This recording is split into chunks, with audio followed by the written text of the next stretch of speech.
ঈদের আগে নতুন ডিজাইনের ২০, ৫০ ও ১,০০০ টাকার নোট বাজারে ছেড়েছে কেন্দ্রীয় ব্যাংক। তবে টাকা জমা দেওয়ার জন্য সিডিএম, সিআরএম এবং মেট্রো রেলের টিকিট বিক্রির মেশিন নতুন নোট নিচ্ছে না। মূলত নতুন ডিজাইনের নোটের নিরাপত্তার বৈশিষ্ট্য সম্পর্কে এসব মেশিনের সফটওয়্যার এখনও আপডেট না করায় এমন হচ্ছে।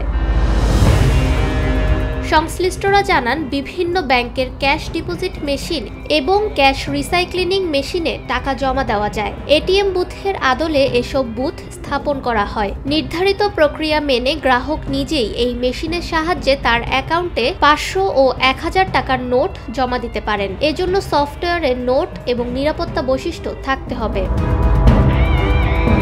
বাংলাদেশ ব্যাংকের কর্মকর্তারা জানান, ঈদের আগে ১ জুন নতুন নোট বাজারে ছাড়া হয়। এরপর ৪ থেকে ১৪ জুন টানা ১০ দিন ব্যাংক বন্ধ ছিল। ৩ ধরনের নোট মিলিয়ে এখন পর্যন্ত বাজারে ছাড়া হয়েছে ৬০০ কোটি টাকার কম। এসব কারণে কোনো ব্যাংক হয়তো তাদের নিজেদের সফটওয়্যার প্রোগ্রামে নতুন নোট এখনও অন্তর্ভুক্ত করেনি।